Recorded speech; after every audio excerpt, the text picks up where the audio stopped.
What do you think that Russia is up to right now in Georgia?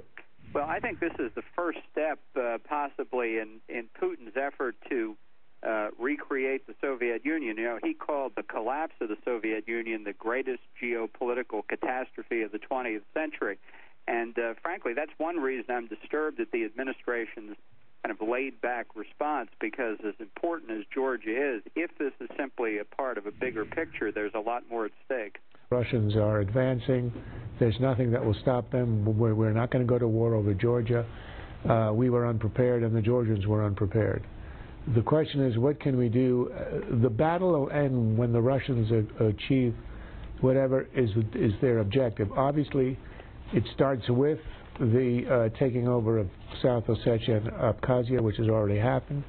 It goes on to the destruction of the Georgian armed forces, which is now happening.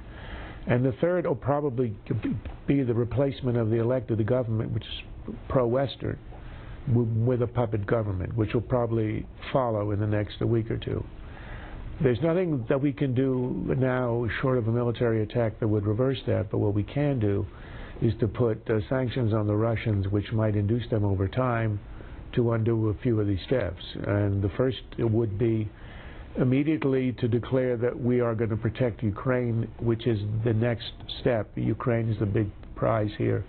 Perhaps station the troops and perhaps begin an admission process of Ukraine into NATO.